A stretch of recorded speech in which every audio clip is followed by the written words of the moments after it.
Hi, I'm Jeff Walters, and welcome to The Minutes.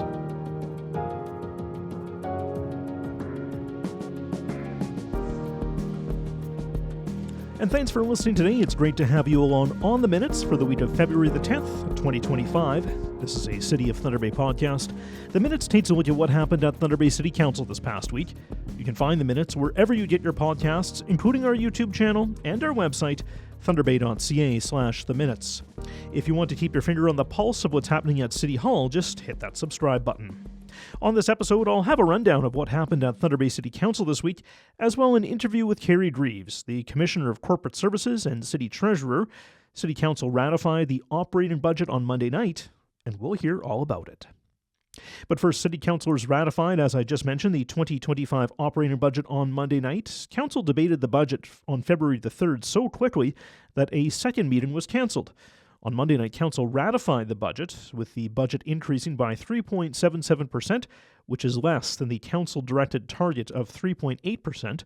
The capital budget was passed in late 2024, and as I mentioned, we'll have a discussion on the budget with City Treasurer and Commissioner of Corporate Services Keri Greaves in just a few minutes.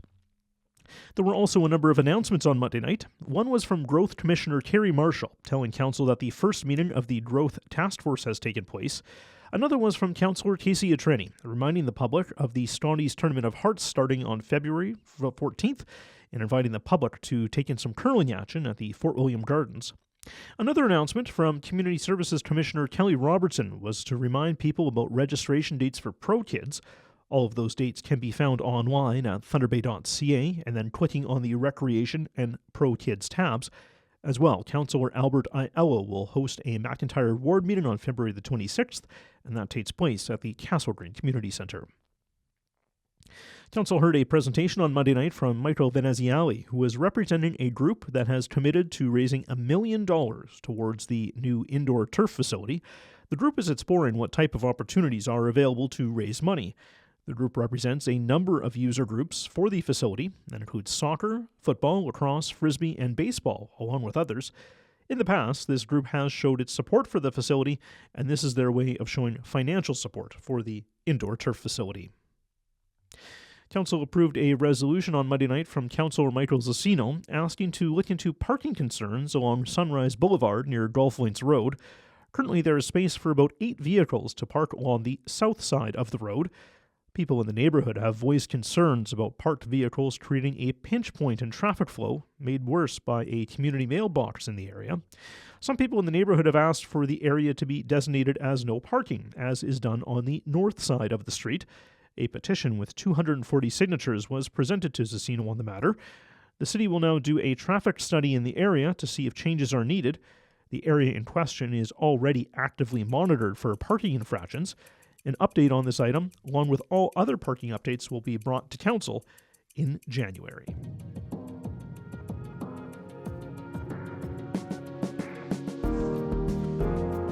Council received the 2024 Drinking Water Quality Management System Management Review Report on Monday.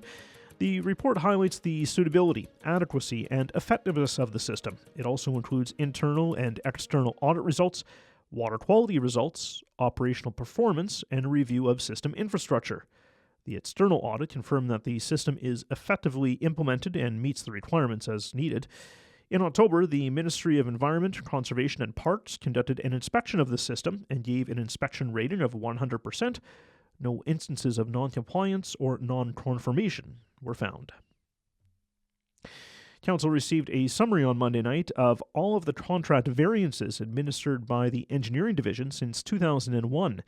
The summary shows that there were 317 contracts between 2001 and 2024 at a total of $684.2 million of work. Overall, that work came in $7.2 million under budget. 243 of those contracts came in under budget. For the past decade, just over $286 million of work was completed, coming in at $1.8 million under budget. Some work from 2024 is still underway, so totals for the last year are still not fully complete. Council will be updated on 2024 jobs in the future. Council awarded a contract on Monday night for about $824,000 to Curbside Collection for the Dewatered Sludge and Grit Haul contract. The one-year contract also comes with 2 one-year renewal options. The total amount is based on estimated quantities. If the amount processed is higher, the overall cost could go up. The work includes taking the dewatered sludge from the Atlantic Avenue Water Pollution Control Plant, or the sewage plant, loading it into bins, emptying the bins at the Maple Ward Road Solid Waste Facility, and then replacing the bins. The city doesn't have the equipment or resources to do the job, according to a report. Curbside Collection, the company that was awarded the contract, has been doing the work for the past 5 years. The solid waste and grit at the plant is treated as part of the sewage treatment process. Council received a response on Monday night from administration asking if pets could be buried in the city's cemetery. Administration says that in consultation with the Bereavement Authority of Ontario, there are options for the burial of cremated pet remains within cemeteries. However, allowing for pet remains cannot be applied retroactively, and a separate designated area is needed for the remains. This designated area needs to be created prior to the development of the cemetery. Administration says the land available at the city cemetery is limited and would not be sufficient to create a designated area. It is estimated that there are about 7 to 10 years left of use in the city cemetery based on current usage. However, burying pet remains could be considered if the cemetery is expanded in the future. Administration says municipalities are not required to expand cemeteries to create more capacity for additional burials. As the cemetery gets closer to capacity, administration says it will look into potential expansions and will inform council of long-term options. Council voted to proceed as directed with a legal matter on Monday night. It involves the Thunder Bay Public Library. The matter was discussed in closed session on January the 27th. There were other items that also came out of the Monday, February the 10th closed session meeting. That included an update on funding for the temporary village, Hillcourt Estates, and the Thunder Bay Professional Firefighters Association Arbitration Award. The funding matter was to proceed as directed. That involves the temporary village. For Hillcourt Estates, Council voted not to sell the trailer park at this time, but in March of 2028, Council will look at options on selling the park. City administration will get another month to complete a report on outdoor rink options. Administration says that the delay will allow rink user counts from February of this year, along with data from March, to be included in the report. The request for the report originally came back in June of 2024, asking administration to look at different options for outdoor rinks, typically to extend the skating season. The report on outdoor rinks will come back to Council on April 7th of this year. The Ontario Winter Games, held in Thunder Bay in 2024, will leave behind some funding as part of the Games' Legacy Fund. The money will be distributed amongst 3 groups, with $15,000 going to the Pro Kids Reserve Fund, $10,000 to Special Olympics Thunder Bay, and $75,000 to the Community Youth and Cultural Funding Program for Sport Development over the next 2 years. More than $240,000 in legacy funding was identified. The remaining balance, estimated to be more than $123,000, will go to the Event Hosting Reserve Fund, which is used to bid for and host major sporting events, multi-sport games, and other significant activities. The estimated economic impact of the 2024 Games is just under $5.7 million. 1,300 athletes, coaches, managers, and officials took part in the Games, with more than 800 volunteers putting in time to make the event a success.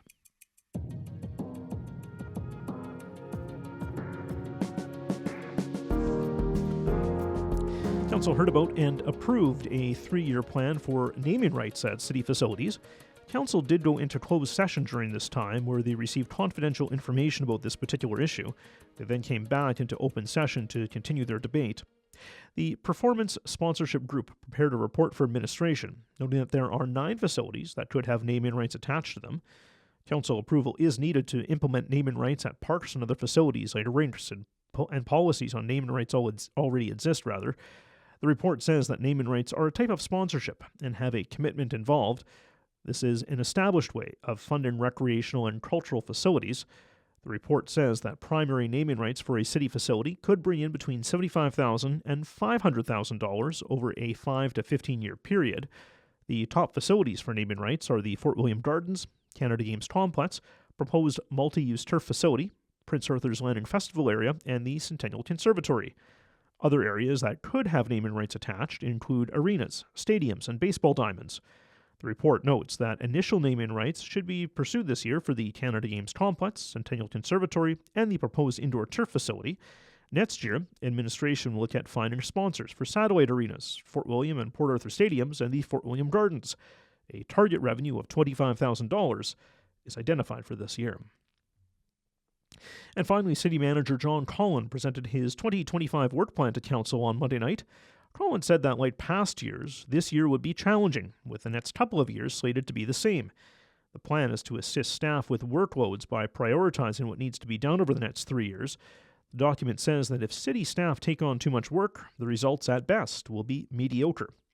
Much of administration's time is spent on routine items, like safety services, like water and wastewater, transportation, environment services, fleet, finance, and infrastructure, along with growth and development. The plan lists items that when they should be completed, and then is to also make sure that there is staff capacity to complete those tasks. Some of the major priorities include the creation of a one-stop development shop, Phase 3 of the Asset Management Plan, the Council Composition Review, a review of city governance, a citywide community improvement plan, naming rights and strategy plan, smart growth action plan, a 10-year financial plan, review of central support operations, updating the corporate emergency management plan, 10-part encampment response plan, Pool 6 vision and plan, a review of municipal enforcement services framework, procedures and structure, review of paid parking framework, arena renewal plan, accelerate lead pipe replacement, reviewing the public engagement framework, developing a strategic communications plan, including rebranding. Other priorities include updating the signing authority bylaw, the urban design implementation review, create a vacant and dilapidated building program, software rationalization plan, developing a viable action plan for the South Core, a review of the city's insurance, a waterfront strategy and action plan, rationalizing the growth department and its function, development-ready industrial lands, update the recreation, parks, and facilities master plan, review district EMS stations, and transforming the transit division. Additionally, other works include the implementation of the Organics program and changing how garbage is picked up, developing a North Core action and revitalization plan, addressing housing issues, looking at divestment of some city properties, a fundamental review of agencies, boards, and commissions, advancing the transit zero emissions plan, and optimizing the city's office space. The work plan includes other items as well that go past the next couple of years. The work plan didn't need council approval, but was to inform council of all of the items being handled by administration. And that's a wrap as to what happened at council this week. For more information on anything that happens at council, please visit our website, thunderbay.ca/council.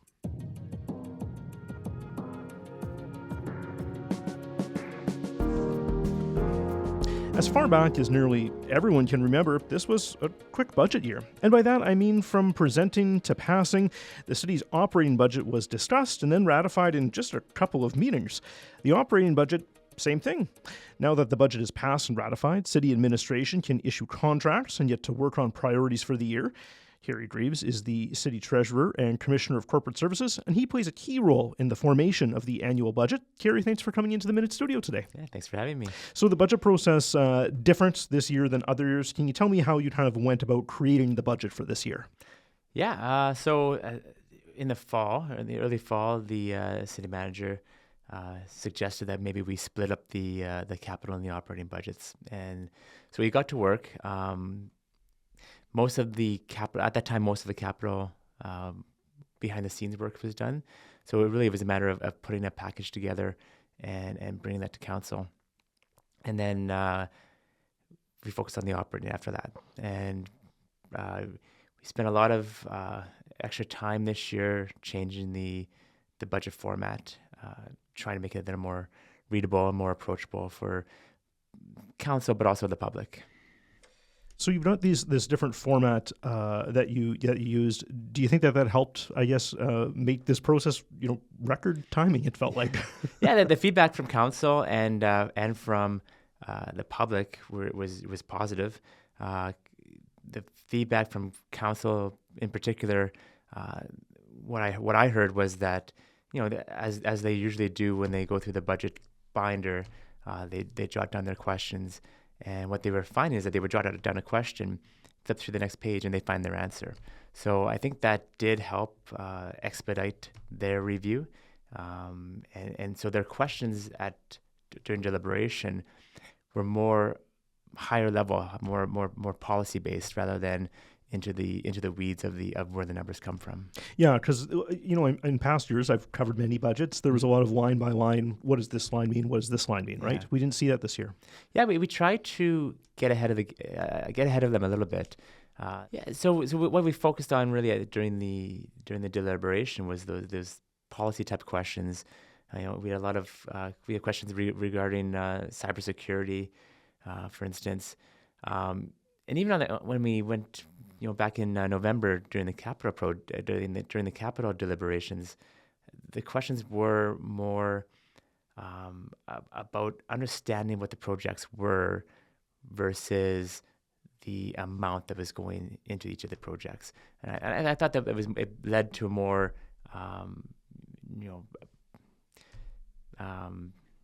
just a better conversation overall.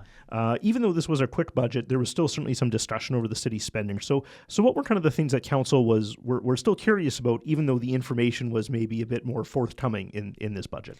Yeah. So one of the things that was asked early on was related to FTEs, to full-time equivalent staff. So there was 24.7 new positions added in the budget, but those positions were mostly fully funded or either fully funded by the government, or either fully funded by other levels of government, or from additional revenue generation, or from reserve funds. And so one of the early questions was, can you explain, or can you provide some more detail on which ones weren't fully funded? So we took that feedback and provided council with a memo that outlined where how each of the new expansion positions were funded. And I think that was very helpful to council. They did express some appreciation for the quick turnaround on that. It's something that was always done in the past budgets, but so we definitely wanted to make sure the council had that information. If we look at ratification, usually something where councillors bring up a number of sometimes major, sometimes minor changes. That didn't seem to happen this year. It was ratified pretty quickly. Yeah, so the feedback that I received is that we went to council with a mandate of 3.8%. We delivered the mandate with no significant decreases to service levels, and really council was happy with that. We basically delivered what they had asked for, and I think that really what's led to the record timing of the budget deliberation. Yeah. So now that the budget is passed, we don't just stop, right? You guys don't get to take a nice vacation till maybe the summer of this year. How do you try to keep the budget process moving forward? So now that the budget's approved, it's important that administration now delivers on that budget. So one of the things, it was a very aggressive mandate, a very, very aggressive target. So we need to ensure that we implement that budget now and monitor and make sure that we are, coming in at that on budget. And if we are finding that they were shifting off of that target, we need to do some course corrections. So it's really going to be a lot of monitoring throughout the year. And just in terms of the overall budget process, the direction we have for 2026 is a 2-year capital budget. A budget to be approved in 2026 and 2027. It's the first time the city of Thunder Bay has done a multi-year budget.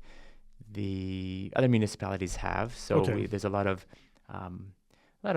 ways, a lot of lessons learned that we can take away from what other municipalities, how they implemented that. But we do need to change our policies and the way we do the budget. So over the next few months, we're going to be working on updating our budget policies and procedures. They are council approved, so we will have to bring them to council and be able to have that discussion a little more fulsome discussion at that time. And what about public feedback? I know we had a survey going on towards the end of the budget process this year. Didn't get a ton of responses. So I guess how do we make sure that the public knows what's going on, but also we can hear what they have to say as well? Yeah, so we did do a lot of social media engagement, trying to get the message out for both the Q&A session and the public survey. Both, the Q&A event did not have the turnout that we liked, and the survey was less than we liked as well. So what we really need to do is go back to the drawing board and look at what we can do, how we can do things better. Continuous improvement. I have been. The other municipalities are also facing the same problems with engagement. And I have an email in my inbox, for instance, that is asking, what do we do that works? Because they are also having, they are struggling with getting engagement. So we've actually reached out back to them saying, we need to be, we're in a similar circumstance. So can we work with you to share some of that, just as a knowledge sharing, so that we can, work with our municipal partners to try to find better ways to engage with the public. And then finally, key takeaways from this year's budget. So it's passed and approved. If you could kind of give, people on the street per se, the couple sentence highlights, what do you think the highlights would be? Yeah, you know what, I as the city treasurer, the focus is on process and financial sustainability.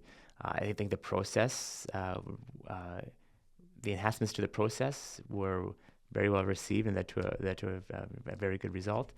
The financial sustainability, so the tying of the levy increase to the 4-year rolling average of CPIs of inflation, I think that is something that really resonated with council. They see, we talk a lot about the basket of goods for municipalities, not the same as a resident or business, and that's true. I mean, we buy asphalt, we buy concrete. That's a different basket of goods than what the average resident would buy. Sure. So, but we have to acknowledge that the residents and businesses live in a world where inflation really drives their bottom line, and so by tying the city's levy increase to inflation, it supports the idea of financial sustainability for our community. Keri, appreciate you coming in today. Thank you very much. Thanks for having me. Keri Greaves, he is the City Treasurer and Commissioner of Corporate Services, and he joined me today in the Minutes studio. And a big thanks for listening to the Minutes this week. Of course, if you want more information about City Council, agendas, or minutes, just visit thunderbay.ca/council. If you want to listen to past episodes or maybe provide some feedback, visit thunderbay.ca/theminutes. You can also find the Minutes wherever you get your podcasts. Plus, you can find us on YouTube and on our website as well. That's thunderbay.ca/theminutes. If you want to keep your finger on the pulse of what's happening at City Hall, just hit that subscribe button. I'm Jeff Walters. Thanks for listening this week. We'll chat again next week. Make it a great day.